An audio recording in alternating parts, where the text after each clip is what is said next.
Grace and peace be multiplied to you in the name of Jesus Christ. So, I would like to share with you all God's impact on my life.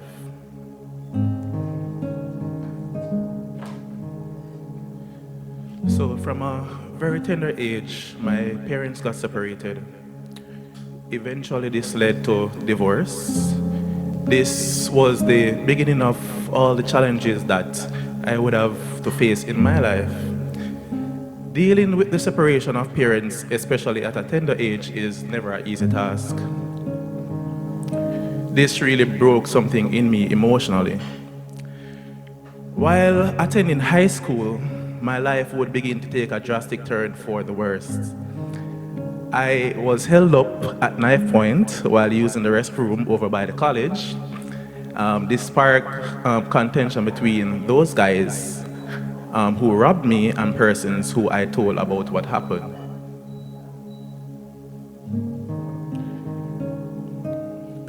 I then had to leave that school because it became unsafe for me to continue attending, because the guys that robbed me was from a nearby community.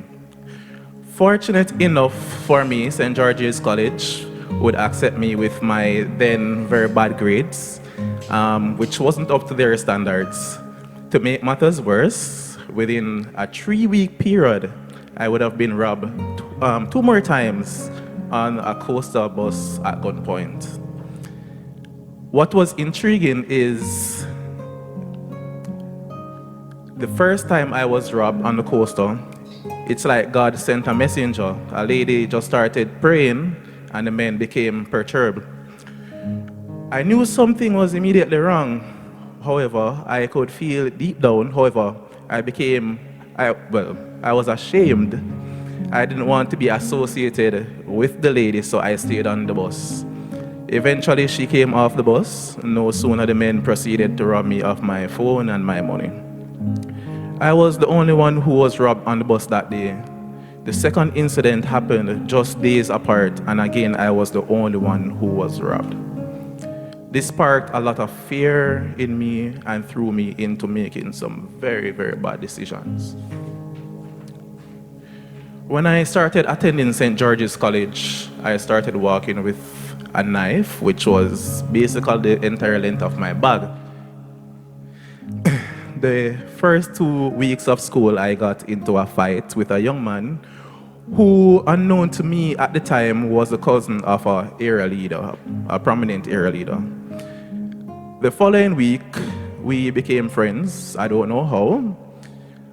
At that time, I believe this was something good. However, let me quickly say that it's like the devil had a strategy to get me involved in the wrong crowd, or with the wrong crowd. By this time, I had friends all over. To kind of put things in perspective, some younger guys would at times be robbed while walking to town from George's, and I would always have a safe passage because of my association with persons along the way. I remember the day a police van came into school and took my friend then. And then I realized the gravity of the situation and where I was actually headed. It took that one moment to change that season of my life. My grades eventually improved. I was awarded several times Student of the Month, having the highest grades in my class and so on. God was busy behind the scenes working, even without being acknowledged. I graduated St. George's College with 7 subjects. I thought that then my life would have started to shape up. I started hanging out a lot with my then sister-in-law, Kerry. She became my best friend. She was the person I could talk to. We somehow just clicked, and that was just something special for me. In my second year of UTech, I remember the night I left the hospital headed home, and I got the phone call to come back to the hospital right now. When I got back, I was greeted with the words, "She is gone." I got back there to a very broken brother.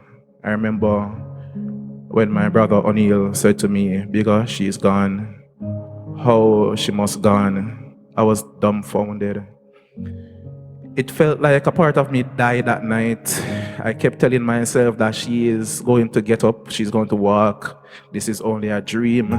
I was so upset with God. I was so upset with her, upset that God would just take her away from my brother, her family. Um, just take her away because she was the only person that I could actually sit with and ask for advice at that point in time.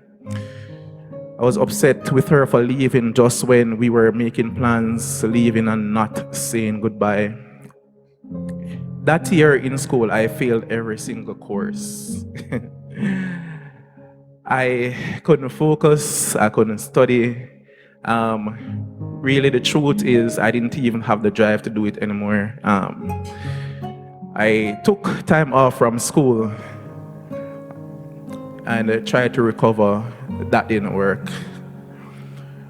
I was basically on the verge of being delisted. My GPA would have fallen below 2. And when the GPA goes below 2, basically you become delisted from the university. However, the Lord opened a door for me. I was transferred into the School of Entrepreneurship where I could start afresh. Up to this day, I don't know how all this happened. All I know is that I got a call from the School of Entrepreneurship asking me if I would like to transfer to that school. I didn't apply or anything like that.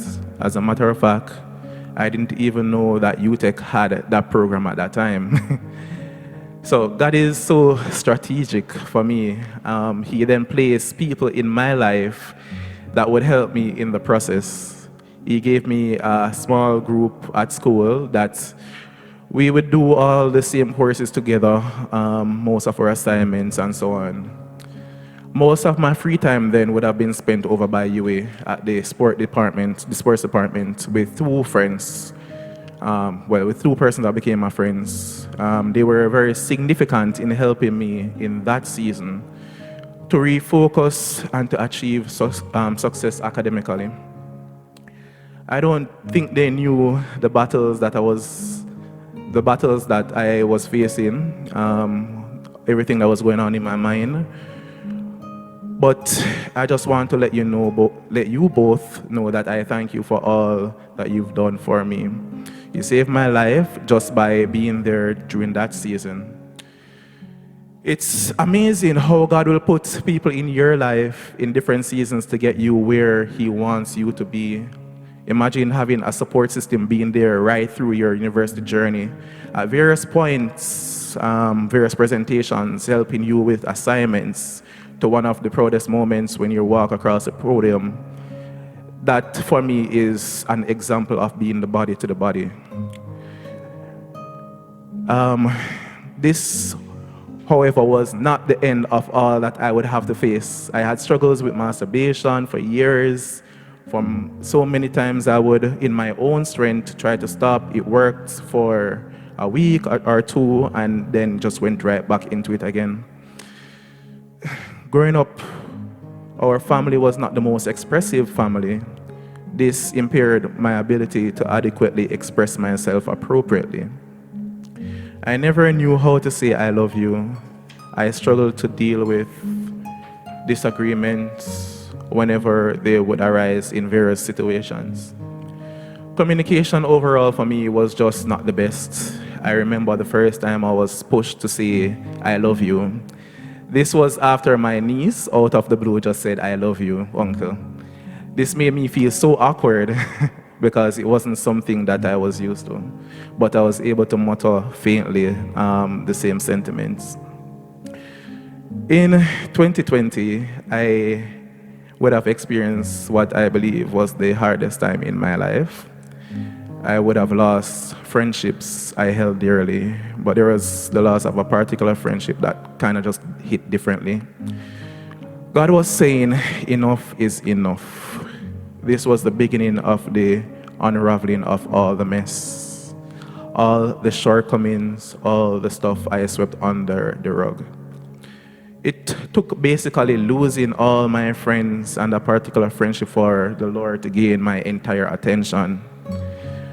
I realized now why this was necessary, but in this entire process, God was so strategic.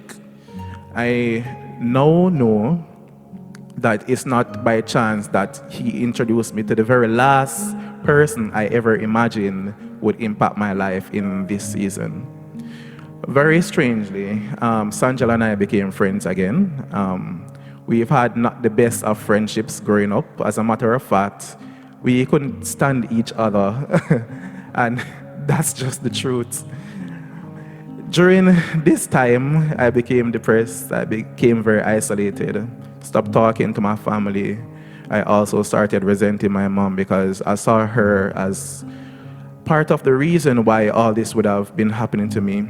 I remember when God started dealing with me, and the nights that I could do nothing but cry, seeing the mess that surrounded me. No matter where I turned, it was just more filth, more mess. I remember when I had to go and confess to my friends then what had happened, that I was double-minded, both in terms of serving God and just going about and sinning, and in terms of being double-minded in terms of a relationship.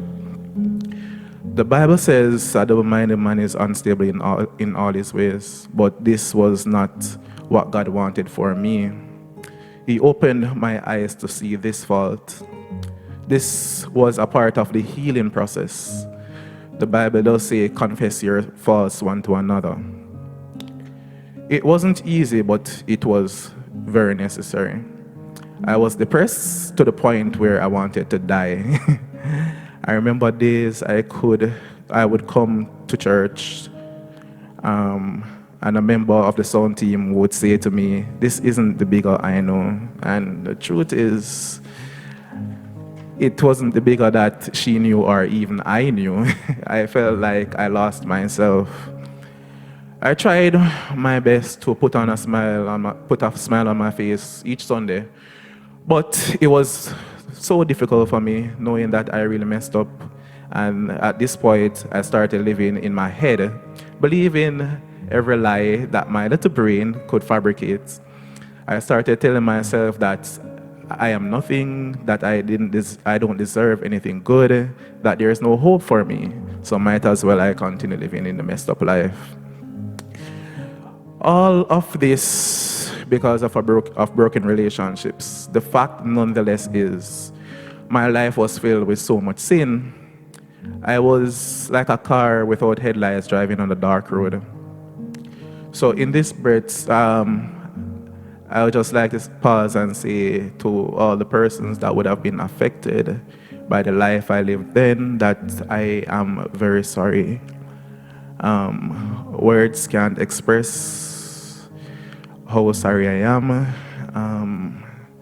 for all the pain that I would have caused and not being in my position when I should have been. This made me remember my parents' broken marriage, and I started to think maybe I'm no better and I'm just not good enough. I remember also trying to fix different situations by my own strength, but each time that I would make an effort, I would just make matters worse. I eventually went and saw counseling. If you know me, you know that counseling and Andrew never went together. It never worked in the same sentence at all. I don't remember everything in the exact sequence it happened, however, it was the tearing down time, and facing my mom was the very first street light that needed to be fixed on that dark road. There was a particular Sunday, it felt like God would not let me leave home to come to church until I spoke to my mom. I was all dressed and ready to come to church the Sunday morning, and I just could not move. Sitting on my bed until I made up my mind that I was going to have that conversation with my mother. This was the hardest conversation I've ever had with my mom. I remember walking into the room where my mom was and stood for a minute before mustering the courage to say, "Mom, we need to talk." Well, I started expressing to her that for years I've tried to please her and people around me, and that I was suffering a broken relationship, and that it's greatly affected me, because in my head, you are part of the reason why I'm suffering this broken relationship. I explained to her the gravity of the situation that was happening. I remember her being broken while I laid my heart out before her. I told her that I felt alone and I just never had anyone to talk to. I remember walking out the house in tears, driving to church with tears just flowing down my face. This was the beginning of something beautiful in my relationship between my mother and I. I remember that very week I was praying and my mom came in the room and joined me in prayer. Before this entire situation, I had no prayer life pretty much at all because of how deep in sin I was. I remember that night like yesterday. It was the only time I can recall my mom actually saying the words, "I love you." This softened my heart significantly and would cause a shift inside me. I know I'm loved by my mom, but there was just something different when it was expressed the way it was expressed that day. Mom, I love you and I'm sorry for ever resenting you. You are a great mom and I thank God for you always. What's amazing is to see now the support I have from my mom. Almost every day she prays for me. Well, I think it's actually every day that she prays for me and those broken relationships. And she even now inquires about them from time to time. It goes to show how God can change the heart of a man with just one situation. Now, by this, I started going to counseling and the Lord just started tearing down everything. I guess this is what most of us would call a spring cleaning. He started bringing in all the trucks and workers to fix all the street lights so the road would be visible again. In my second session with the counselor, something happened. I remember the session coming to an end, and while sitting there, the counselor began to speak. For a while, I have been trying to get your attention, but you wouldn't entertain me. You were busy doing your own thing. You are special to me, and the things others get away with, you won't get away with. You can't live as you please. It's not your time for a relationship. There are things in me that needed to be fixed. Just wait. I came out the session with tears flowing. I was so broken. I remember having to deal with some uncomfortable sessions, confronting myself and the mess head on, confessing my faults to myself, to God, and to different individuals. For one entire year, I was engaged in this process. I started seeing God work in my life. I started to learn. I started to see Him close some doors that needed to be closed and open some doors that would have helped me along the way. In December, I was to leave for Canada for school, but God said no. I had all the documents to go, but something held me back here. In my head, I had my reasons for not leaving. But again, that was just in my head. God had other plans. God then continued to just deal with the mess and close the doors that needed to be closed one by one. The issue of masturbation was one of those doors that He closed after struggling to stop for years, not by my might, but by the Spirit of God. He opened doors in my family and brought my family closer together from this one situation. He gave me a close bond between my brothers and myself. Through this process, I learned how to say I love you. I learned what it means to really love, and I'm still learning. He taught me to be a friend and a brother and to have compassion. Over that 1 year period, the Lord provided me with a community. Talk about support. These people are the very epiphany of what being the body is. Many persons may see me with Sanjel and they may think that, oh, he's such a nice guy or whatever it is. But what you may not know is that she has done so much more for me than I could ever do for her. The Lord used her to remind me how to pray. Not only how to pray, but how to pray with and for someone. I've struggled in this department for so long because of low self-esteem. I thought prayer had to be a well-written speech with big words that maybe half of us may not even understand.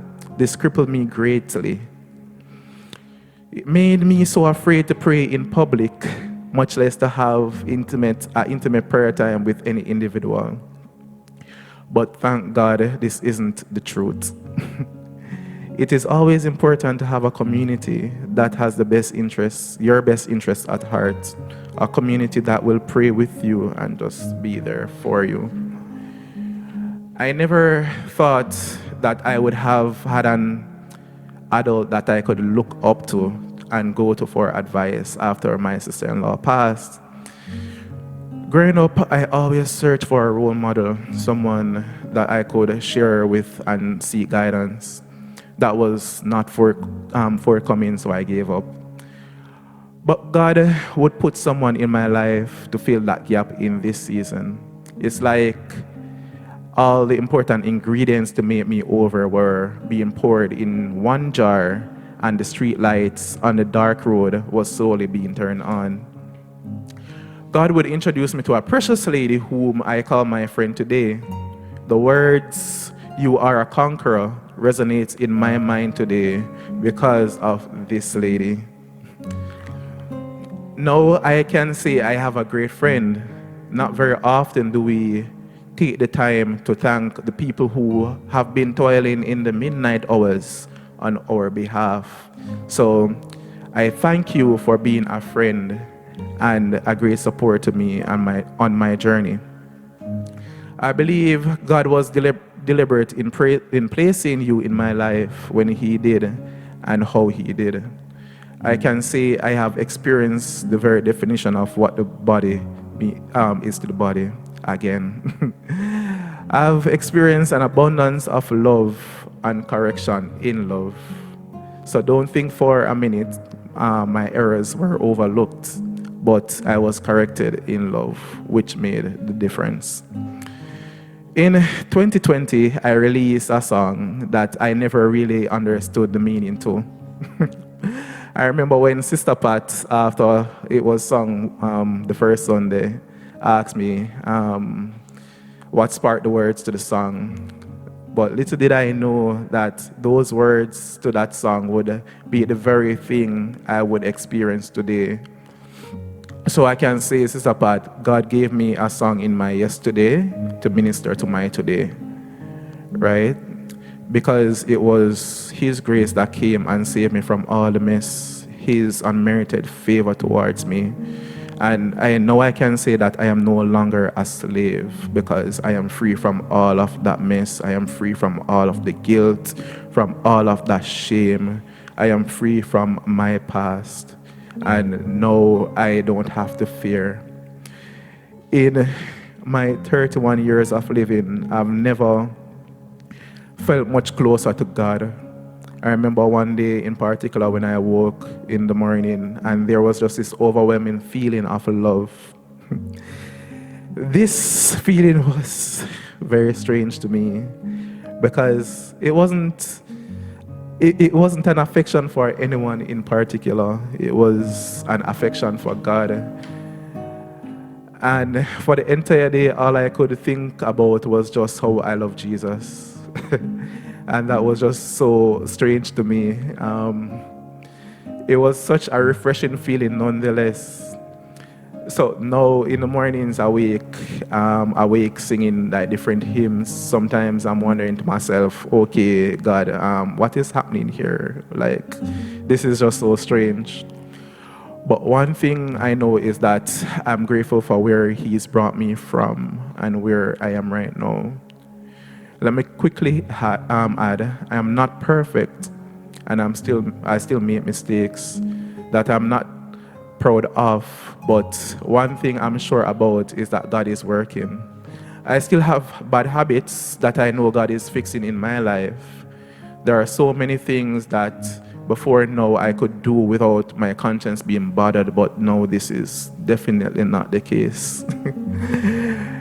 It was in this season that I understood what forgiveness really was. When the team started to teach on being the body to the body, and when Sister Bartlett and Brother Ferguson went in unforgiveness, I wanted to just get up and just walk out of church. I honestly believe that all of these messages were so timely, especially being where I am or was in my process.